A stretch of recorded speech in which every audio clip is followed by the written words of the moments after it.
I'm Jim Holman. I'm the editor of the San Diego Reader newspaper, and I'm interviewing today Matthew Suárez, who's a photographer and writer for the Reader. Matthew's been great for us because he is bilingual and binational. He has an American mom and Mexican dad, so he's didn't grow up in Tijuana, but moved to Tijuana and has made it kind of his specialty. Matt, why don't you tell us a little about your background? Where were you born? Where'd you grow up? Well, I was born in Mexico City. Fun fact that I didn't show you, when I was 3 weeks old, my mom took me to, because I was born in '86, the World Cup was happening. Oh. So I was a baby and she took me to a World Cup match. And then after that, I moved to Querétaro, because after the earthquake of '85, a lot of people moved to Querétaro, and I grew up in Querétaro. And in 2003, I moved to Michigan. From Michigan, I moved to Minnesota for college, moved to LA, moved to San Diego, moved to Tijuana in 2012. And how did you get to the Reader? I mean, did you just see it online? No, that was before. My brother lived in San Diego. He lived in PB for a long, long time. Okay. And sorry, I'm saying this on camera, but I always thought of the Reader as like a toilet read. Because people always grab the Reader. We were a free newspaper. I know, and they put it next to their toilet. So I remember going to my brother's house, and before everybody's on the phone now, but before that, we'll go to the bathroom, and there would be the Reader. So I remember reading the Reader, just going to my brother's house in TV. And how I became a writer for the Reader is when I met a different writer, Chad Deal. I was writing for a soccer website. And I met Chad, and he told me he wrote for the Reader, and that's what intrigued me to write for the Reader. And I quit my job on the spot. Now, wait a minute. How much were you earning at this soccer website? That's part of the formula, right? They were paying me $800 a month, and I was working Monday through Friday, almost Saturday. There's soccer games on Saturdays, and I would write 8 articles a day. Wow. Short, but I would write everything. I would watch a game and write a summary of it.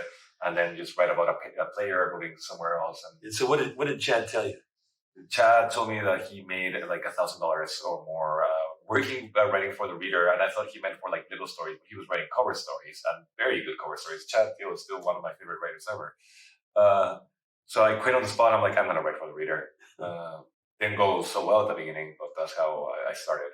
Well, and what happened at the beginning? In the beginning, I was still not a very good writer. I was writing about soccer and then transferred to writing about Tijuana, but my story was very I did this and then I did that, and it didn't have a flow. It wasn't very interesting. It was very one-dimensional, I guess. And I got rejected. Told me to rewrite it, and when I rewrote it, This was Ernie. Ernie Grimm was the editor at the time, and he sent it back. Yeah, and then when I rewrote it, I didn't change much. I didn't teach the story much. And after that, I kept emailing him, be like, hey, what can I do better? And he just ignored me. He was just kind of no, I'm done with this guy. His story was not good, so why? Yeah. So after that, I submitted through the website, because you can submit stories through the website. And I had this small piece about how Tijuana, especially 6th Street, was changing into the main party street in Tijuana. And that got accepted through the travel section. Mm. From there, I went into the music section. From there, I went to news stories, and then I grew up to City Lights, and then did my first cover. What was it, 2014, I think? Yeah. No, and I'll be very honest with you. We have not had a bilingual writer since a guy named Luis Urrea, who I think you pointed out he was born in TJ, but he lived mostly up on this side of the. I think actually the other way around. I think he was.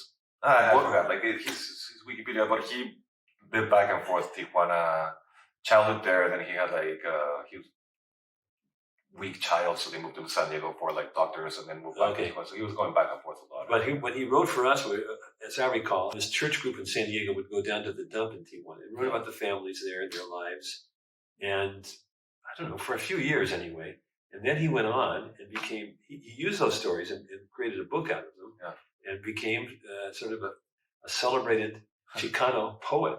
And now is at the University of Chicago or somewhere. He's somewhere in the Midwest. He was in Colorado for a number of years.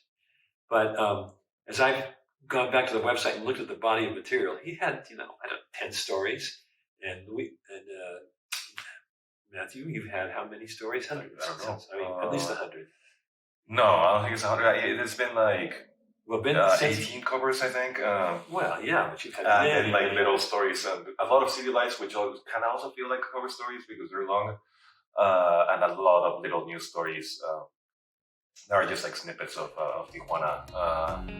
But yeah, it's been a wild ride.